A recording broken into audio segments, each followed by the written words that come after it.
Hello, I'm Chris Solo, and welcome to the Fabled 42, where we build community through friendship, gaming, and chaos.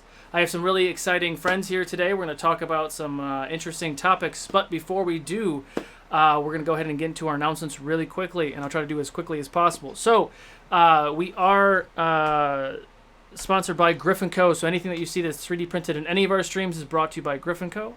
We are Vorpal powered. Our video and audio displays, player indicators, digital dice are all brought to you by Vorpal Board. And get all your tabletop needs at Tabletop Game and Hobby. So I'm going to drop another link in here real quick. No, I'm not, because I can't see it. I have to do it manually. But if any of my moderators in chat can go ahead and drop our Patreon link. So we've been very casual about this in the past, about supporting us on Patreon. There's a lot of things that you can get from this, and it really, really helps the network. So as you can see, the Fable 42 is growing exponentially. We have lots of new shows that just ended. We have a dozen new shows that are starting, and we're trying to keep up with it. There's a lot of operating costs. So if you can help the channel with Twitch subscriptions, or even better so, Patreon, please take... I spelled Patreon wrong. Please take a look at the links down below and support that. So the same things apply to all of our shows, except for the ones that are going to go on tonight. With your Patreon or your Twitch subscription, you get luck points or inspiration that you can help any of the players. You also get access to VIP content. So we're going to post two of my homebrew races. One is the Tarvey, and the other is the Orakayath. That race will be up on our Patreon soon, so you can get that printable PDF and you can play these races at home. There's also monthly subscriptions for Patreons only. You get a Patreon perk and title in Discord with your own private chat. And UkadorCon is coming up in October. All tickets for UkadorCon are Patreon subscribers only. So if you are a Patreon subscriber, you will get a ticket to play in one of our community games in UkadorCon with some of our DMs that we have in our community. Watching, obviously, is still, free through Twitch, but, the more that you're able to support, the better that we can start providing a lot of this new content. That's all I have today for announcements. Let's go through our DM introductions. Diane. Hi, my name is Diane Hall. You can find me on the internet at the Pretty DM, Instagram and Twitter and all the things. And you can also find me starting October 19th every Monday on Fabled 42 Twitch, DMing my own homebrew world campaign called The Legends of Shao Gal. Very excited, very nervous, but very, very excited. Right on. Hey, and I'm Jason Russell from Critical Dice. You can find me on Instagram at Critical Dice or on Twitter at Critical_Dice. And I will be starting a new kind of mini series in September. That is going to be Monster of the Week, which will be really fun. And I'm tentatively calling it the Albuquerque Chronicles. It is set in my current hometown of Albuquerque, New Mexico, because it is a weird, weird place. Also, Chris doesn't know this, but if you subscribe to the Patreon at the $10 level or higher, you can get my voice or any of the DM's voices on your voicemail. Just a new little perk I just invented, and now I'm going to hold everyone to it. Kidding. Oh. Canon. I'll totally do it though. If you guys want to do that $10 level, I'll totally say whatever you want within reason on your voicemail, because you never pick up your phone, just text like a normal person. But yeah, right. So that's it for me. I'm also playing on the game a little bit later tonight with this gentleman right over here. Renee, go ahead. Hi, everybody. I'm Renee Beauregard. I'm just gently new here. I recently played on a game with Joshua Blake, the Deadlands one-shot, where I played my huckster card shark Finn McKenzie. Today, as well as for the next 5 weeks, I will be leading the Mythical Mayhem, where I will be more like refereeing 25 individuals as they decide that it's time to take off the heads of their friends. And then as we convene at UkaCon on October 18th, we will have our finals. And another thing Chris doesn't know, which is fun to add on. I don't like this game, guys. I actually think we're just taking over. I think you'll like this one. Now, my wife has decided that she's going to take up a new hobby, or has been taking up a new hobby over the last few months during quarantine, which is crochet. So Ooh. I'm adding That's an awesome. item to the pot. The winner of the Mythical Melee will gain one of these dragon scale man. dice bags. That's amazing. I will contact you. We will talk about what your palette is. This is the one that my wife made for me, just so that everyone can see that. That's really pretty. Lovely little draw bag, and it holds about 10 to 12 sets of dice. So, for those of you who are participating in the Mythical Melee, which is all three of you, and anybody who's in the chat who may be participating, I think I just upped the ante there a little bit. So I hope it's perfect when you have knitting club at 5 and D&D at 7. 100%, 100%. But yes, with all that, I'm going to be here doing the Mythical Melee. Moving forward, we'll see what else Fabled 42 has for me. We'll wait and see where the cards fall. But for the time being, I run Mythical Melee, and we're gonna watch chaos happen for the next 5 weeks. I need that bag for all the dice I've gotten from Critical Dice. Right? So excited. We have so many things going on, and it kind of leads into our topic today. We have a lot of really cool events going on in UkadorCon, like Renee said. We have the finale of this 25-person battle royale. We have the final 5 for that, which is really exciting. We have Diane is DMing 2 all-female games, which is also really, really exciting. We have so many female players now, which is blowing my mind. It's awesome. We had to do 2 games to just fit everybody in, and there's still more that weren't available for this weekend, so it's exciting. We also are starting the Heroes of Ukador and the Villains of Ukador one-shot series, which takes place in the 4th age of Ukador, which will be essentially 20th level characters in a sense, but you're superheroes. And these 2 on the side are villains, and this guy's kind of a hero. I don't know. I'm questioning everything about him. But it leads us into, again, Mythical Melee. I just finished Realms of Ukador Season 1, 6 20th level characters, crazy end game. Let's talk about today's topic, which is the challenges of either playing or DMing level 20 characters. Who'd like to start? And we are taking questions from the chat as well. I will be monitoring that. Right, please. All the questions that you have, I think I'll start because this is technically the lead-in for my lovely new establishment here.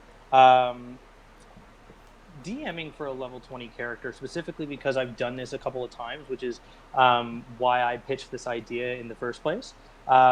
Essentially, it started as this cockamamie idea of my friend can't show up to play. The DM's not going to be able to be here because he's got something going on.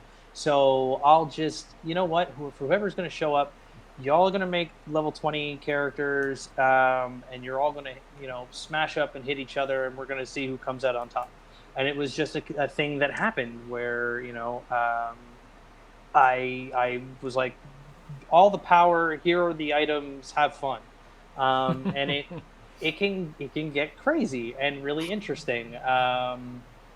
But it's, for me, from my experience with running the arenas, has been, it is something that almost boggles the mind of players, I find, only because it's so rare that you reach level 20 at a consistent basis and play at level 20 at a consistent basis that you know what you're doing.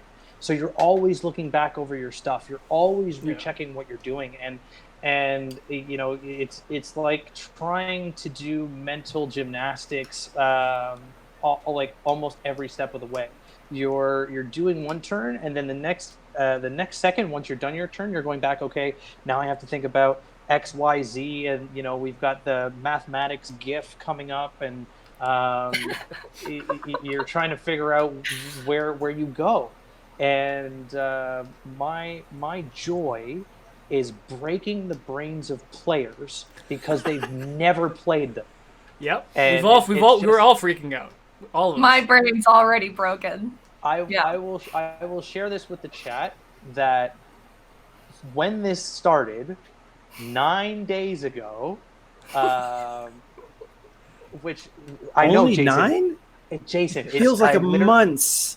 The reason I know this exact timing is because I came to Chris after my birthday to talk to him about this idea. So you leveled up and had a great idea. That's exactly it. Yeah. So I came to him and we talked about it, and then when we threw it at you guys, everybody jumped and was just like, "Yeah, oh, crap! Wait, you mean I have to do all of this?" And there's so many people like were panicking about this, that, and the other thing, and it has been my ultimate joy to watch people like trip over themselves, and not only that, but like throw shade at other people, and oh man, it's been a lot of fun. You know, we never get to playtest 20. Like, we all are exceptional at level 1 through 5, right? Yeah. We've done it, and then campaign Yep. dies. You're like, come on. But, like, Yep. never really get to play. Like, and this is my first time actually playing. Like, I made a level 20 character for Realms, but I wasn't really playing. It was more support and trying to help heal and all this other stuff. But, you know, Right. I'm very excited. I mean, and everyone was freaking out. I have a giant target on my head. It happens. Literally, You like had a 10 while people to were go. like, "Hey, we're coming for you, Solo." I'm like, "What the fuck?" Like, all right, but no, it was very enjoyable as well as you know, we talked about it, and it was kind of a smaller scale, and then it became a bigger scale, and then a bigger scale. I'm like, okay, 25 works. Yeah. But watching everyone freak out, ask questions, re-ask questions, myself building one character, be like, no, I can't do this. I need to do this other thing. And then like multi-class, I don't want a multi-class. And it was just kind of going back and forth. So I'm very excited to see what happens. Yeah. I actually built like 5 characters. I had no idea what I wanted to do. And I'm just gonna call him out right now. Do it. GW is like a litany of questions to which I know you're familiar with, Solo. Mm-hmm. Like GW has not stopped any, like every day there's a new set of questions as to like, what if I do XYZ? Yep. And if I choose ABC, what do I do over here? And it's just like every single episode. We had 100 episodes. Every single episode, an hour after it. We would end at 9:30, 10 o'clock Pacific. We would talk for an hour after every episode to answer questions, and probably have 1 or 2 calls throughout the week to answer those questions. So I understand. I should have warned you, but I didn't. It's fine. I mean, at the end of the day, It was amazing. I've found a very nice kinship with GW. It's clear that He's an amazing guy. Oh, we absolutely. vibe on similar levels.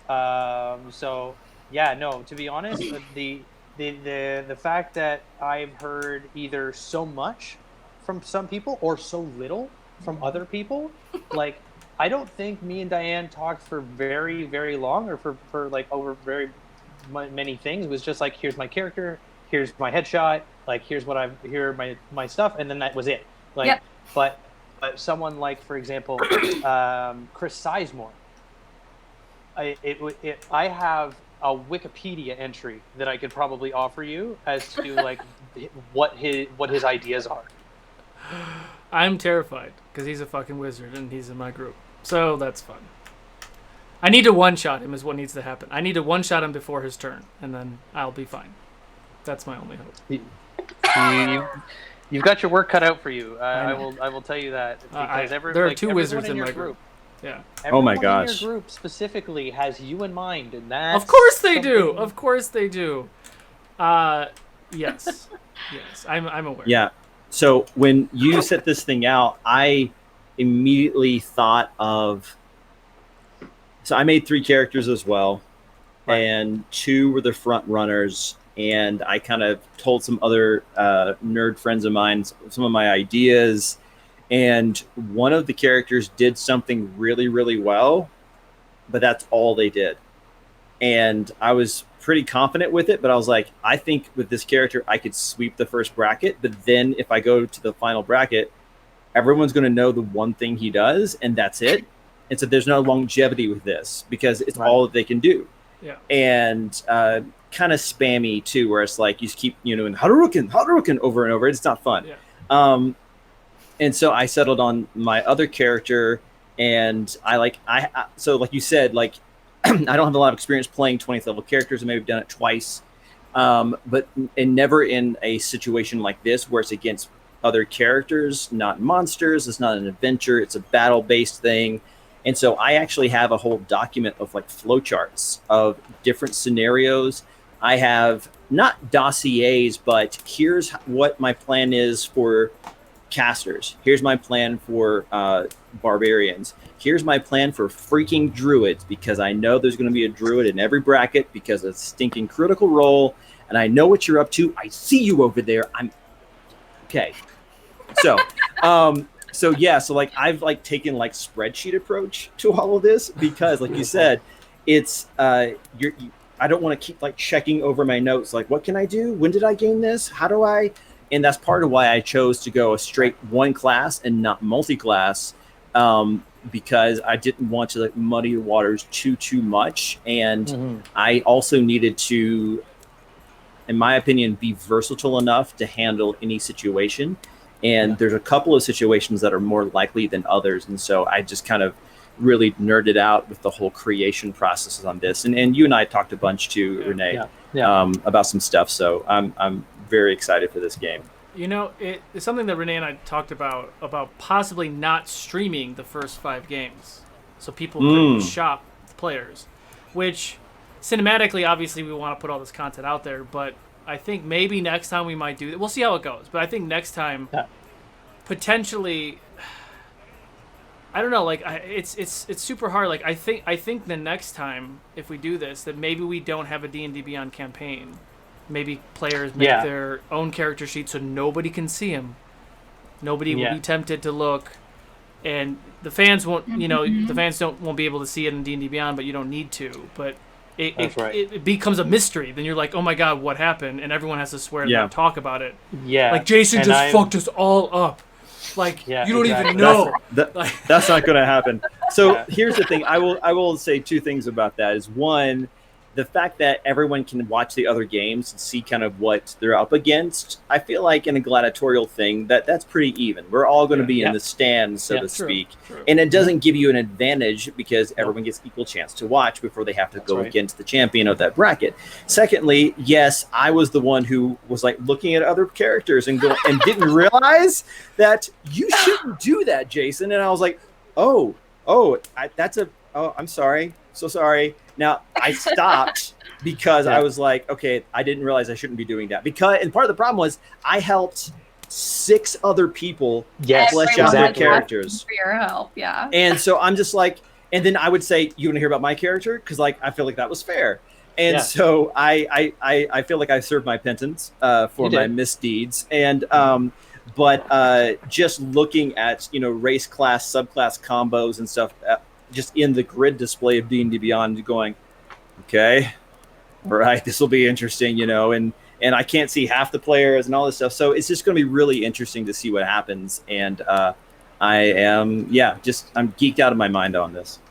So Diane, you said that you had 5 characters specifically, right? Yeah. I would like you to just hit me with one of the 5 that didn't because I know who you're playing. So I would like you to hit me with one of those options that you were thinking of. Okay, well, my first was going to be leveling up my 24-hour dungeon crawl character, which is a half-orc Eldritch Knight fighter. Ooh, and I liked it. I liked it at level 20, but I was like, but I want to play something like I've never played before, because when else am I going to have this opportunity? So then I went totally out of my comfort zone, and you obviously know what I ended up with. So yes, we're not going to discuss your characters, just so that we can keep it mum for everyone else, and so that the excitement when it happens is going to be great. I will say that for tonight's match, if I'm being completely honest, Jason, you're the dark horse of this match, in my personal opinion, only because you are the standout of like what's different in this whole situation. Like you are the in between of like the majority of what's going on, And so I'm looking forward to the absolute nonsense that's going to happen and how you respond to it. I'm honored and totally freaked out that you would say that.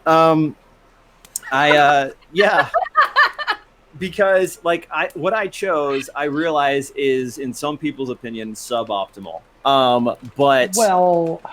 Okay. But here's the thing. I chose a class that I think no one else maybe would choose or would dismiss out of hand, and I'm just like, no, you're not thinking about it right.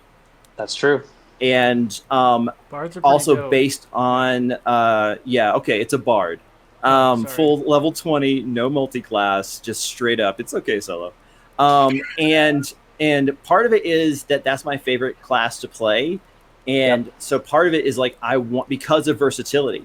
And this is the place to do that. And so I have two goals tonight. One is to showcase just how powerful versatility is, and two, to remove the stigma that the bard has suffered these many generations. Yes. And if you will not bow before me, at least you'll say, "Long may he reign." I am looking forward to it. It is. It was honestly. There's one character in every group where I went, huh, or how, but how though?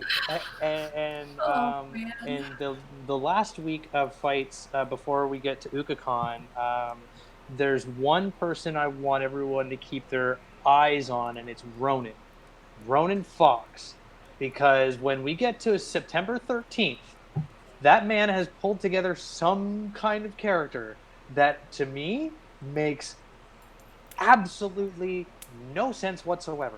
But if he manages to pull it off, I will not be surprised. Ronan is the freshest on I literally brought it because he's been wanting to come in one of our shows for a while.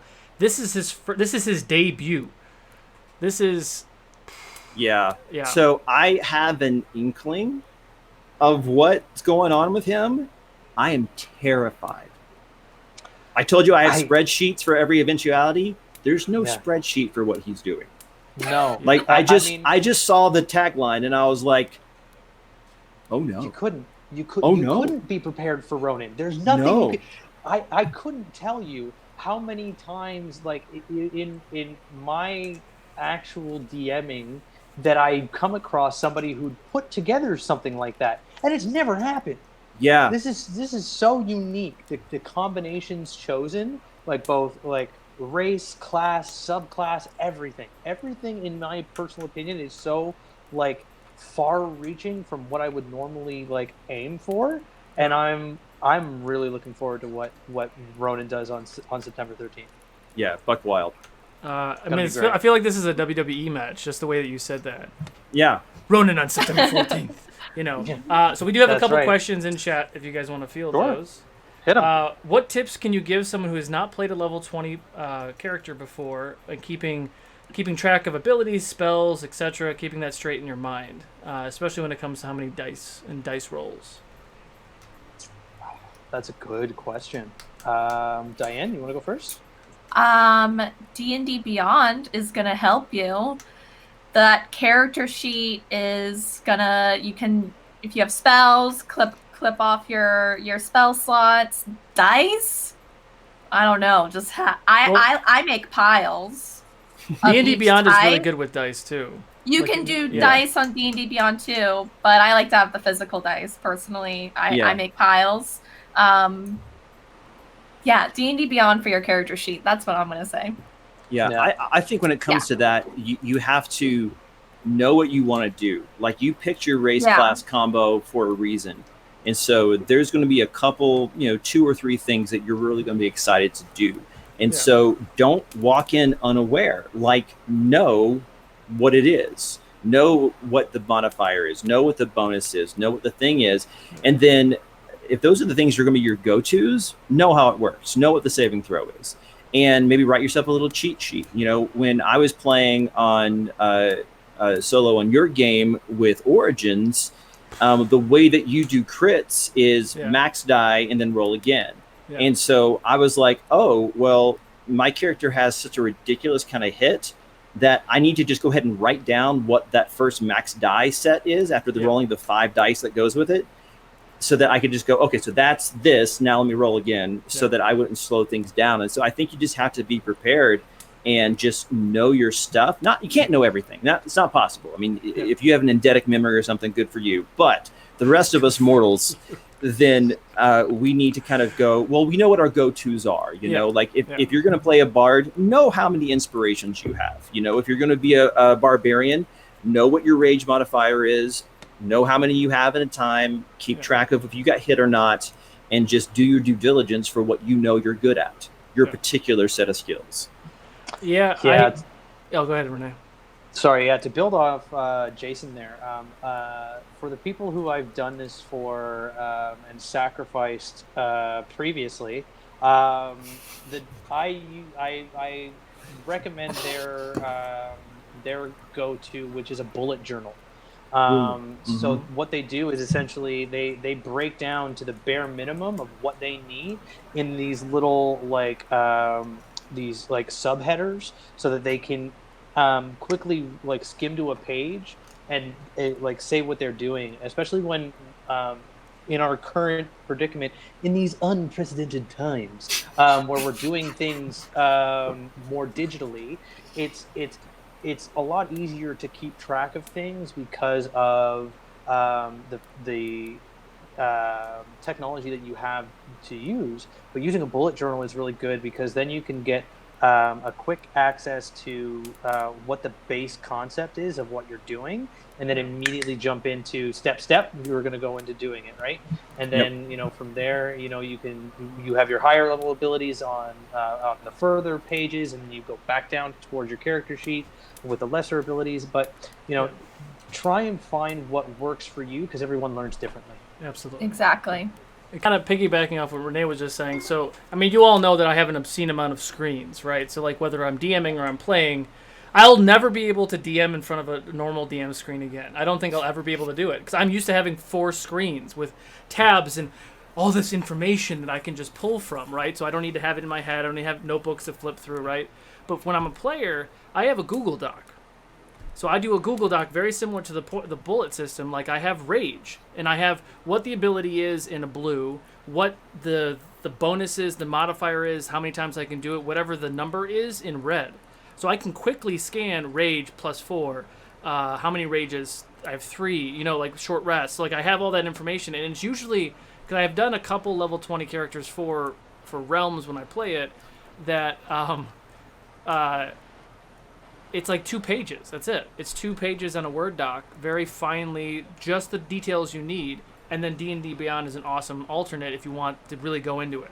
Well, why do you get that with Sentinel? Oh, and you can pull up D&D Beyond, click, and Sentinel, right? You can read it verbatim there, but you don't need to, have that all in the ready to go. You just need to know. Right. I'm just thinking about Fables right now. I kept using Sentinel, and it was not making Jason happy. That dragon deserved better. It did. I'm sorry.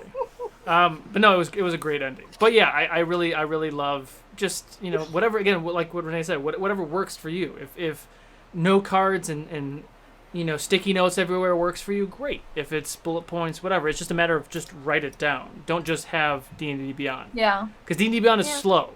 So, like, I have a notebook, I write it down, and then when roleplay is going on, I'll add the items in my inventory, right? Because, like, it needs to be that quick. I always use a notebook, too.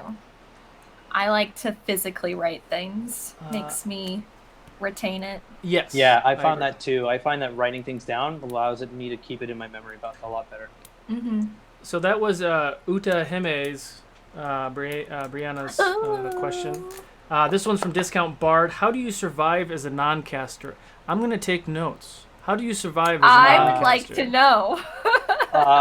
Survival as a non-caster. Well, here's the thing. I have seen 1 cleric and a whole bunch of druids for this entire endeavor. And that, to me, says a lot. Because you all have discounted clerics almost as much as you've discounted bards. So that's shocking, because so many of those classes get healing spells. And if you're like healing word is Bonus action. clutch. All day. Like it is one of the most clutch moves that you can have in order for survival in these things. So if you're a non-caster, the best way to survive, I'll just shoot from the hip. Adamantine armor. You go with mantle of spell resistance. We're looking at maybe one of the 6 tomes that increase your ability scores. The amulet of health. There's so many different ways that you can take it in order to survive. You want to have the most hit points. You want to have advantage on certain saves. You want to protect yourself from crits. Like all that together, like if you're a non-caster, it's focusing on how to eliminate the opportunity of casters. Like even the brooch of shielding could really be a clutch item. Yeah. And it's one of the very few taken items in this entire tournament because there's not a lot of wizards. So we're going to see how effective that becomes. I actually kind of second guess not picking the cleric as my character and switching to something else. So yeah. A war cleric is great. A war cleric is fantastic for this. Yeah. Plus 10 to a hit? Yeah, man, come on. I just didn't want to play cleric because I'm playing a cleric in Realms. So I was like, I want to do something different. That's fine. And to be honest, Diane, like there are maybe 2, 3 of your class in this entire tournament. So I mean, I'm not gonna say I'm confident, no. but I'm excited. Yeah. So here's the thing, though. I'm not sure if the question should be how do you survive as a non-caster, because like you intimated, Renee, there's not a lot of people who are picking wizards and sorcerers and things like that, because I think a lot of people are like, well, how am I going to, if I don't go first, how do I survive more than a couple rounds? Like that's the gamble with a full caster class like that. You either are going to do really well or really bad. And so it's a meta die roll on top of all the other die rolls. So like it's a risk. And so the question becomes, how do you survive as a caster? And so that's why I think so many people have looked at Druid because of the unlimited wild shape. And so they feel pretty secure in that ability. And that's what clerics too. I actually am surprised that not many people pick cleric, because cleric, I mean, most of them have all the weapons, all the shields, all the armors. You have lots of casting, you have healing. That's great. And so, but if you're a martial character, I think that your ultimate goal is that the second someone casts a spell, you got a gun for them, because the thing that you have over them is that you don't run out of attacks. And if you're a fighter, dear Lord, you have 4, maybe 5, or even 6 attacks per round. Not to mention if you're using, your second wind, or not second wind, bonus, action surge. Action surge. You can Ginsu someone before they even get a chance to respond. There's no dispel magic or counter spell that takes that away. And so the way that you survive as a non-caster is to level the playing field very quickly. And if you're a non-caster, chances are you can do that very quickly. And so the casters have to have a huge portion of their brain and spell sheet thinking about, what do I do about the fighter? What do I do about the barbarian? Dear Lord, what do I do about the paladin with all of their aura abilities and extra saving throws to my spells? So there's a lot of things I have to think about, because magic items, they're fun, but there's so much of the martial classes that isn't magical. It just doesn't run out. Just keep doing it. Rage just keeps happening. Oh, fun fact for the 3 of you and everybody watching at home: no sorcerers, not one. Mm-hmm. Is that the only class that wasn't chosen, or? No artificers, no sorcerers, no Rangers, because everybody hates rangers. No rogues either. Bluff, right? No, that's not true. That is not true. Ooh, let me write that down. Hold on. There are rogues.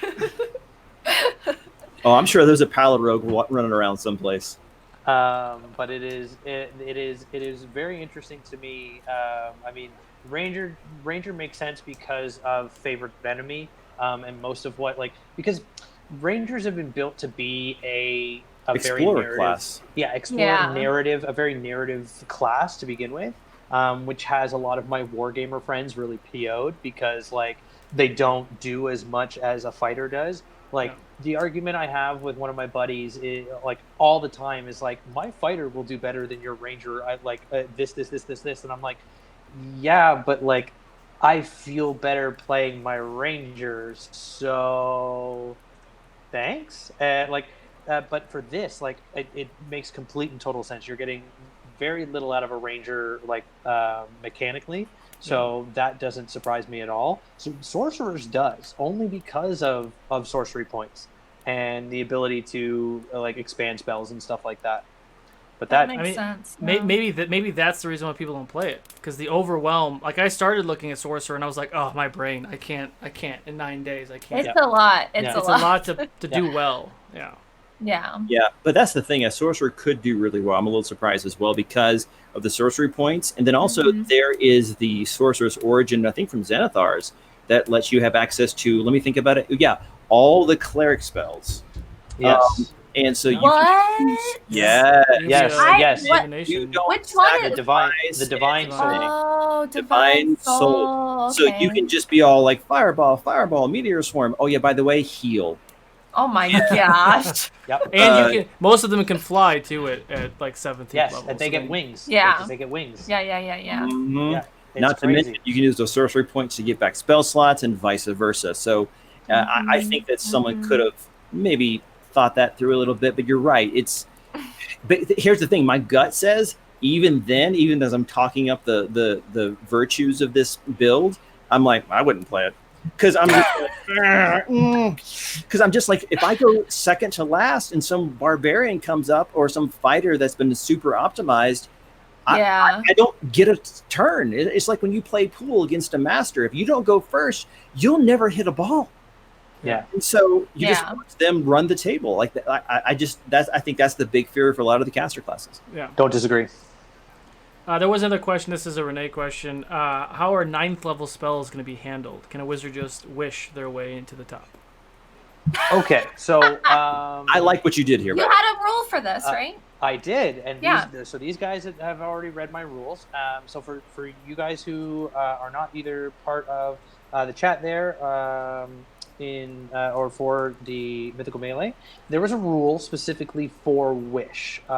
Wish was essentially neutered to solely be able to cast the basic form of Wish, which is any 8th level spell or lower from any list whatsoever. The reason why I did this specifically was because one of the rules in the very beginning of my document, you all remember, was it's about having fun and not breaking the game. And that was what we set out to do from the get-go. The second thing is I don't want to give a ruling on that because it feels like pandering almost. I feel like it's unfair. So if I can just have it do this thing, for example, the person playing the cleric reached out to me and said, hey, what about divine intervention? What do I get for that? Because 20th level is just, you get it. Yeah. You get what you asked for. And so I explained to them, so what we're going to do here is we're going to roll with the wish rules. You can have any spell that you want, as long as you understand that it has to be within the parameters of the spell. So that's pretty much it. There will be no insta-kill. Again, that was in my rules for items. You can't have a Vorpal Sword. You can't have the 9 lives stealing. This whole tournament is built around trying to make it fair for everyone, to make everybody, every class, feel like they could possibly win, which they can, 100%. Jason could come out on top today, and I would be incredibly joyful to see that. And go and remember you said that. Yep. It's recorded. Right, it's canon. So to be completely honest, 9th level spells like shape change and time stop and all that stuff, those are all fair play. like everything's there. There's nothing wrong with any of those spells. They exist for that reason. and the wizards and druids who have access to those spells, like, congratulations on taking them. I hope you apply them properly. I hope you roll well. I want to stop you right there. There's something very wrong with those spells. I just wanted to put it on the record. Like, those are ridiculous. I'm just hoping that my non-caster counterparts recognize this and not let them cast those spells. Well, you're going to have to find out who those people are when they step into the ring, because you're not going to know right off the bat. I mean, most of you anyway. Yeah. But yes, that's what I've done with 9th level spells. It's just simplify it as much as possible, and the way I DM and the way that I focus this entire tournament is essentially the core concepts and essentially the credo of 5th edition, where simplicity is king. The simpler that you can do things and the easier that you can make it happen, the better it's going to be. And everybody's going to feel like they have an equal chance to eat at the table, and that's the joy of what this is. Yeah, absolutely. And the other thing I think you did was really great that so many tables overlook when it comes to just normal play, that you strictly enforce for this to help with like 9th level spells and things, is the components, the material components. You're like, you have to use them. And I'm giving you a budget that you can spend on those, and then that's it. Yep. And so people had to like look and see and go, oh, 2,500 GP worth of like ruby dust? No, thank you. I'm gone. I'm to the next spell of whatever, And so I think that's really, really good, really important. But it also led me as a bard who's a spellcaster down a road of like, oh, there's a lot of spells here that I didn't realize what their material component was. That's kind of cool. Right. Oh, that's neat. And so trying to kind of figure that in as well, because that's in most games, it's a non-issue, because so much of the things that don't have a listed cost, you can just use a focus to get rid of that, or a component spout, which comes with a caster class. Right. But as you go up, it's just like, okay, we have to pay attention now. And so I thought that was a really inspired move as well. Yeah, I feel like the focus of material components specifically, and material components that have a gold cost. Like, I didn't want it to just be you can have the spells. Like, just doesn't matter what it is. I really wanted it to focus in on, you need to know what you're bringing in, and you need to know like what that costs for you as a character, and that like you can only have so much of that. Everything else that has a non-gold cost, you can have it for free, no problem. But if it has a gold cost, you got to be careful, because spending is going to be a lot. So I just wanted to make sure that people were more mindful of like what they were choosing. Awesome. I like it. So aside from the mythical melee, DMing normal campaigns at level 20, what are some challenges that a new DM might run into? Having something that's hard enough to kill, because at that level, like, you're looking at characters who can, likely one-shot an elemental, like an earth elemental, and those are huge in hit points. And that's just one character. One of those characters at level 20 can one-shot an earth elemental almost always. But it's always preparing something, and it's not like you always have something to throw at them. You always have to have something that they can fight that makes sense and is worthwhile, and you don't always have to make a Tarask. That's the cop-out. That's the DM cop-out, in my opinion. I mean, everybody loves the whole epic adventure of fighting the Tarasks. I find them to be the cop-out. But there are I've never used one. So this is, by the way, I fully suspect that this is Renee's feint, that in the last bracket, we get into the tournament, and it's just a Tarask. And he's like, just mess with us this whole time. He's like, oh no, the Tarask is trite, it's overdone. And he's just like, boom. Yeah. But I do have a Tarask mini, by the way. I believe you. Thank you if anyone does, you would.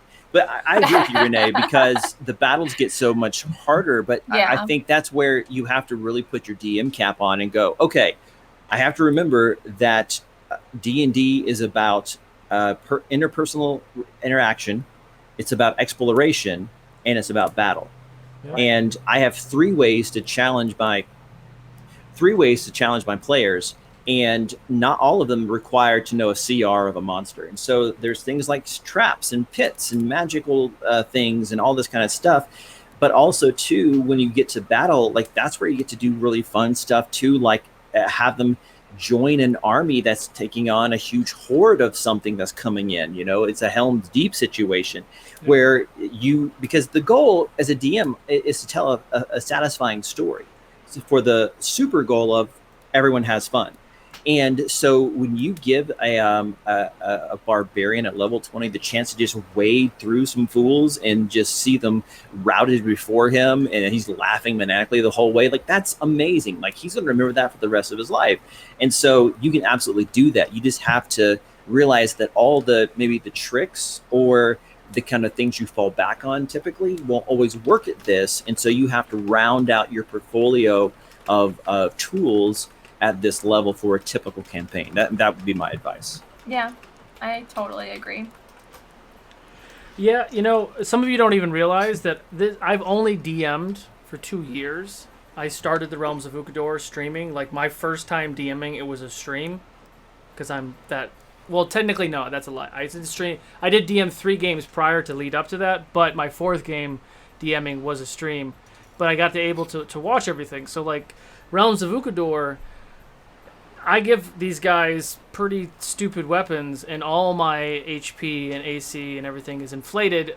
I like that anyway. I like when my players don't know what I'm throwing at them. Like, is this orc have an AC of 20 or does he have an AC of 15? Like, I don't know.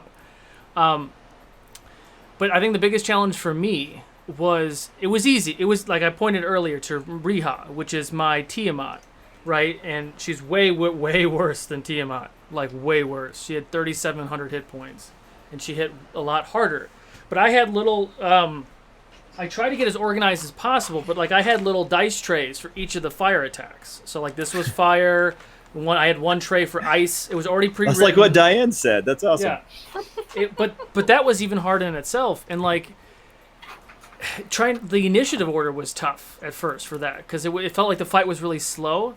But then, fast forwarding when they fought Riha proper, where she was a goddess and she used magic, I thought that fight was kind of bland on my side. I know the players and the fans, everyone liked it, but I thought it was bland on my side because I'd studied for weeks about all her spells and her abilities and everything, and still I didn't know it like the back of my hand. And I was like, oh, like everything's going on in initiative and it's only like 5 players and her and that's it. And it was hard for me to manage the god 20th level spells and remembering everything I could do, all my resistances, and there was a couple times where I could have negated a fail for a save, like little things, and it ended up working okay, and the players won, and everybody was happy. But it's just me being a little hard on myself because I have the ability to go back and then rewatch the footage and be like, fuck. Like, I forgot about this, and this. I'm like, oh, I could have done this. Oh, and then you're just like, beating your head a bit. But again, because to DM level 20 players, unless you do what Renee is doing, my campaigns are super condensed. So I do level 1 to 20 in 2 years. It's super condensed. And most people don't get to do that, right? It's like 4 years, and then, level 20, and then, okay, here we go. Like, this is, and the stress and pressure on that, too, is ridiculous. But yeah. Mm-hmm. I feel like tonight Renee is just going to be kind of like, that's it, 100%. Like, the reason why I love doing these arenas specifically is because I think I told Chris about this. I'm not sure, but the main concept for me was, how do I give players the ability to do anything and everything possible, but have me do the least amount of work? Yeah. And I was like, this is perfect. This is it. DM's dream. Yeah. Less I need to do, the better. Mm-hmm. Like, I'm just going to be commentating. I'm literally going to be, for those of you who are wrestling fans, I'm going to be good old JR today. That's who I'm going to be. Like, that's my whole goal, is to just be the person who's going to come, by God, Michael! Is just to, talk about how hard somebody hit, like, how it looks to be in the arena. If somebody doesn't feel comfortable or isn't in the mind space of explaining their attacks and like describing them, I will do that for them. Otherwise, it's just me going, okay, you go next, you go next. Yes, no, yep, yep. And it's literally passing the buck. Like there's not going to be a lot of enough time for crosstalk. It's going to be me talking to one player, me talking to another character, and just bouncing back and forth. And I think that's going to be really interesting. I think that this scenario that you made, Renee, is you've kind of displaced all the DM stress off of you and onto the players, because when it's not their turn, they're just like going to be staring at D&D Beyond and looking at their character sheets, like making sure and looking at their notes. Like that'll be me at least. And that gives you a chance to be Mean Gene and all that. So 100%. I think that's awesome. We have a couple more questions. I know you two have to leave here in a minute. I'm good. 10, 15 minutes. Yeah, I'm good. What's the biggest difference between doing a level 20 for stream or for your home game? But I mean, it's pretty much just streaming D&D or doing it at home, but at level 20. I feel like the pressure is all of these people who know what you can do and you are blanking and you have no idea, and they can look it up real quick and you're just like, yeah. That's what I'm worried about. Yeah, there's been a couple times where there's been a call, and if Jason's on the game, I look at his facial reactions, and then I'd be like, no, I can't do that. Like, if I can't remember what it is, I see his reaction, he's like... Yeah, I didn't know you did that for the longest time, and then finally I was like, oh, I need to, like, watch my face a little bit here. Yeah, because especially if it's a call for someone who's on my team, I'm like, I'm like, same team. No, I'm not. I don't steer you wrong. I didn't realize for the longest time you were doing that, because I was just like, okay, yeah. I keep forgetting about the 2 years because you do such a great job. I think, to your point, Diane, like tonight's the night for sure. Like whenever we're playing a game on Fabled 42, as players and DMs, we're instructed, hey, leave the chat alone. Like, don't mess with it. Leave it alone. It's too distracting. You don't want people to go, it's your turn. Huh? What? Especially not tonight. Yeah. Tonight's defo the time to not be looking at the chat, because... let me do that. Yeah, exactly. If they have a great idea, let them have their great idea. You don't need to be, feel the pressure from all of those eyeballs and stuff. And you can laugh. Yeah, which I do all the time, which is a lot of fun to look back at the VOD. But the one thing that the chat can do is they can be donating to a really great cause to be helping players tonight. Is that right? Yeah. No. No? Well, not to help players. Because not to help players, but the donate link will be in there. Yeah. The donate link will be there, but you should still donate. You should still donate, obviously. Yes, please, if you can, donate to the Wounded Warrior Project. They're great friends of ours. We would greatly appreciate your donation to them. What Chris has explained to me that Fable 42 normally does is we donate to help players, give them luck, inspiration, whatever have you. What me and Chris discussed at length was that we felt that wouldn't be fair for something like this. Maybe there's somebody who's got a following, and their people are going to be watching. That's what we wanted to avoid at all costs. We wanted to avoid an imbalance. Mm-hmm. So I went to as far length as I could to come up with a very balanced concept for this arena battle royal. And I didn't. When I brought the idea to Chris after people were mentioning it, it kind of started ringing true in my head. I was just like, you know what? It just doesn't add up, and so we're just going to keep the level playing field, and we'll keep it for campaigns and stuff like that. Yeah. So as you guys watch these warriors get wounded, please donate to the Wounded Warrior Project. Yes. Well, so the Wounded Warrior link that we have active now is for the 24-hour dungeon crawl on September 11th. So that is for players. So there is a list of players somewhere in our Discord. For everybody who's on that, so you can get player levels and items and stuff. So that link is, you can just donate to donate, and we'll divvy it out, or you can pick your favorite player. Or you can level me up. Again. Yeah. Just to chime in back on the streaming versus home game. So streaming, there's a lot of pressure, right? There's pressure because you want to make sure that you're putting on a show. Like, this is emotionally exhausting. Like, I've played in home games where I don't feel so drained at the end of it, right? But this is emotionally exhausting because you're performing. You are a character. Every NPC, I am a method actor. I'm every character that I am, and I am in it. And then at the end of the day, I'm like, oh, and then I'm like toast for the next day. your home game is a little bit more casual. People can eat and drink, and you don't have to worry about what you're wearing or what your lights look like, especially if you're all at the same table. Like, it's a lot more comfortable, which allows a lot of people to really get into character who have, camera shy. However, I would advise, or my recommendation for all DMs is to record your sessions, even if it's a home game. Because you can go, I've learned so much about DMing, but I've learned so much about character development, and I'm a director. Like, that's what I did professionally before I started DMing, like directing actors. Something that I've learned, like the first time I watched my show, I would go and just watch me. What I said, what I did, how I did things, and all that. The second time I would watch it, I would watch my players. Each player throughout that whole thing. I did this really cool thing. Renee and Jason were like, yeah! And Diane was like, that's lame. Like, whatever I did shut her down and did not include her in what was going on. So you have to be very careful with that, because then players will start to, like, especially if communication is not there, then things start to linger and all that. But whether it's for stream or not, just record it for fun, and you can go back and watch.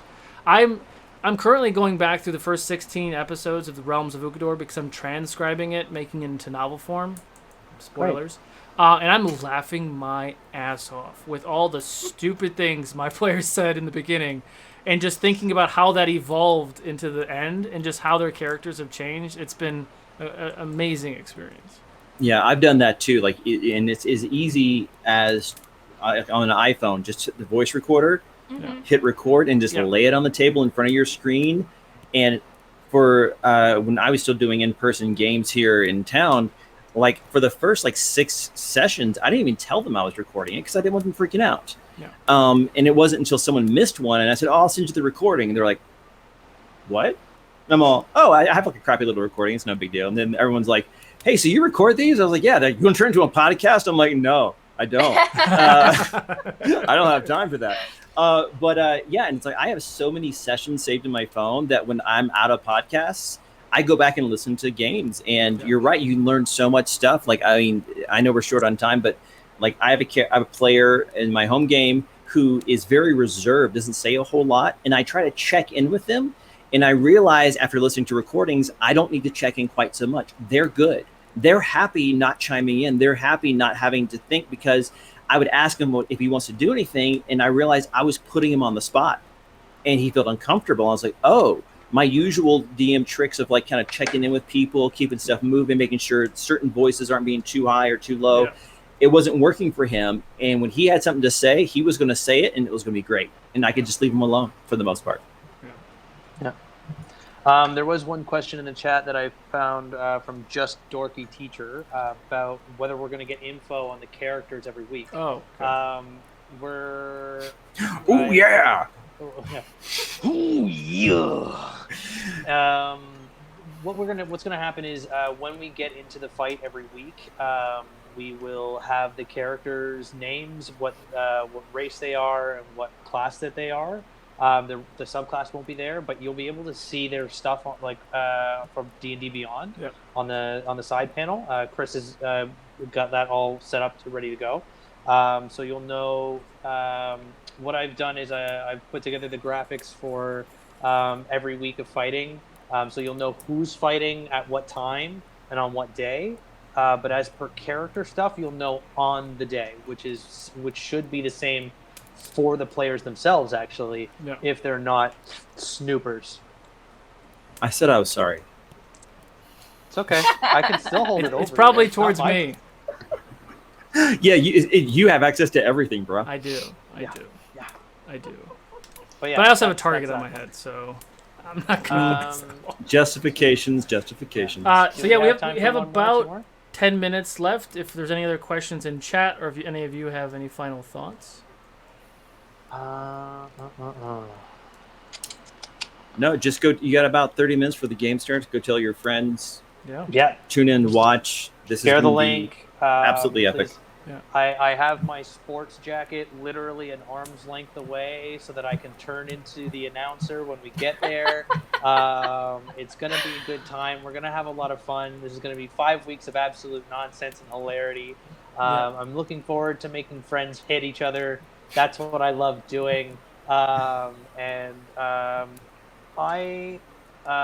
just want to reiterate for everyone that there is a dice bag on the line. So I think everyone should, play a little bit more close to the chest. You know what I'm saying? There was a question in chat real quick. Is there a background story for the game? Oh, for this? Not from my knowledge. I don't know if I don't know if Chris wants to throw this into the canon of Ukador, where there's like this once every I don't know how many years tournament where the biggest, baddest MFers show up and like have at it kind of thing. Coincidentally, someone. There it is. If only there was a tournament every 7 years in Ancient 3 that you could reference. Yeah. So, something that you don't know is Jason. Jason was the first person I let into my world of Ukador. Jason helped write some lore for Ukador in the First Age. So we did a Fabled show where we essentially, like, the folklore stories that you would hear, like in the more modern shows, came from Jason. So Jason has a game like this that could definitely evolve to this. Because we have hinted, and everyone jokes about it, the Soloverse. We have hinted that this is, like, Ukador might be connected to Shao Ghul, might be connected to Cantor, might be connected to Forgotten Realms. It's a huge multiverse where something like this tournament, could definitely be a thing. There was another question real quick before we are done. How do you deal with the grief of ending a campaign that's been your baby for level 20s? I don't have that answer because I've never done it myself. That's for you, Solo.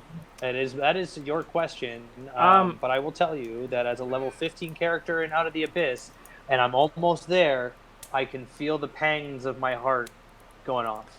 That's all I can say. It hurt. It did. Like, real quick, we did the one episode where they killed Riha, and then we ended it, and it was a really long episode. It was like normally we're 3 hours, and I think we were almost at like 5 hours for that, because we just had to finish it. It was long. I was watching. And then we did a Falling Action episode, which was an entire episode of just people saying goodbye and doing their last farewells and all this role play. And it's wild, because it's every Wednesday we've been doing it. Every Wednesday we've been doing it, and we've been seeing these people, and like, I'm actually, we joking about it. I'm going to miss the GW questions every week because he's not in season 2. So I'm like I'm just bothering him now. Like, I'm asking him questions. I'm like, hey, what are you doing? Like, what about this? Have you thought about this? Hey, you want to do the superhero thing? Like, I'm just kind of like pestering him now because like I had that void, now it's gone. So, without being too insensitive, it's kind of like when your like cat dies and you get a new cat and you forget about the old cat. That's kind of how it feels now, only because it's in 2 days, because season 2 starts in 2 days, and like I had to switch gears.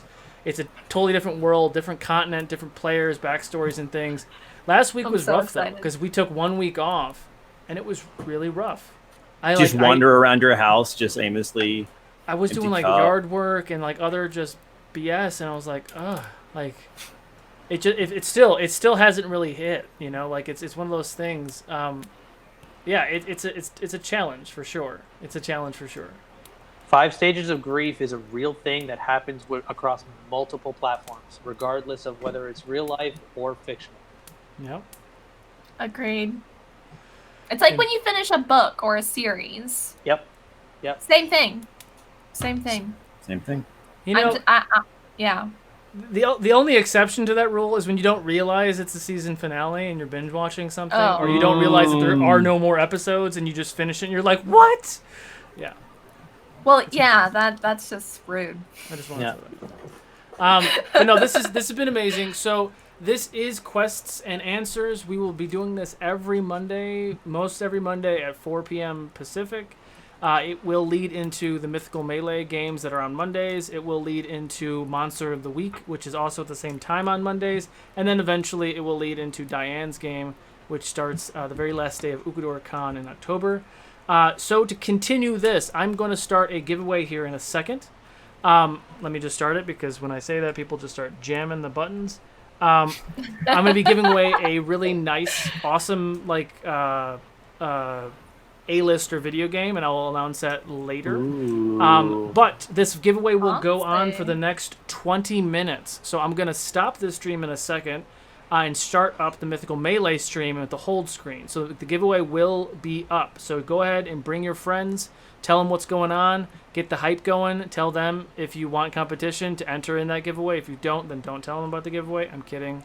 There'll be automatic posts in there, so your secret will only be secret for so long.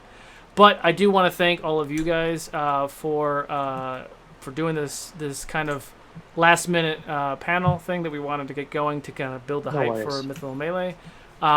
Always a pleasure having all of you on these question and answer type of panels that we've done on cons and things. Sure. And Renee, this is the first one that you've done, and hope to have you in many, many more. Well, But thank you very much. I look forward to it. we will see you in 20 minutes with the first round of Mythical Melee. See you guys soon. So excited. All right. Bye, guys.